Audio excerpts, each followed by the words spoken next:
I've admired their program for a long time. I mean, in 1997, when I was a player at Wisconsin, they came out and almost beat us in Madison. And at that time, I don't think we knew anything about Boise State. We'd never heard of them. We probably didn't even know what state Boise was in 1997. They're like the gold standard in Group of 5 football and trying to do more and less. And really, to me, I think that's kind of like a model of what I want to try to build our program into. And I thought part of the thing that made this job attractive is I knew we'd only have to play them once. They're leaving because they've been such the standard in our league. And then, them moving out, that kind of opens up the spot. Who can be the perennial power in this league going forward? Well, you just heard it. Part of what made that so appealing, in his own words, they only have to play Boise State once, and then all of a sudden there could be a new top team in the Mountain West. As with many people out in Moscow, such a likable guy. How do you not like that guy, You just right? want to go hang out with him, talk football, pick his brain. It feels like he'd be such a good, fun guy to hang out with. Yeah, absolutely. Yeah, he's one of those guys. I mean, being a Vandal and just watching what he did up there, his energy and the way that he would coach was very contagious. It was so easy for a lot of his players to buy into what he was saying and how he would coach. And that's evident in the success he's had as a coach. His name is climbing the ranks of the college football world, and rightfully so. He's made an impact on every team he's coached for. And Austin, it started when he was an offensive lineman back at Wisconsin. You just heard him talking about his playing days there.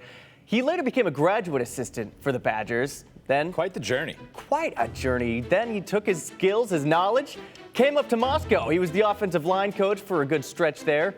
And then he got his shot to call the offensive plays 2016 to 2021. You're a Big Sky guy. I know you know the damage these Jackrabbits caused when he was at South Dakota State. Yeah, South Dakota State has been the standard of FCS football for many, many years. Lots of championships, obviously, national championships. They are the standard, and he was the one calling the plays. Yeah, and he finally got that shot to be the head play caller, coming to Idaho as the head coach.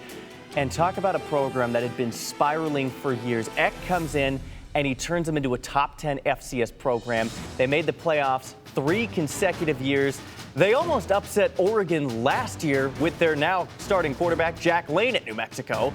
He brought a lot of those Vandals with him down to be in the red and silver for the Lobos.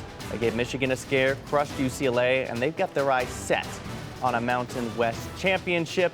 This is a team that I think is for real. I think any team that Jason Eck is a part of, you have to look out for. I don't think anything's a guarantee against that guy. I've got a fun Eck story for everybody at home. So I covered Montana State in Montana, which obviously they played Idaho twice last year, once in the postseason. So the first time they played Idaho, and we talked about be careful what you wish for, right? Well, he said something in a press conference that said the Montana State fans aren't in their seats come the third quarter, so that's when we're really going to take advantage because it's not very loud.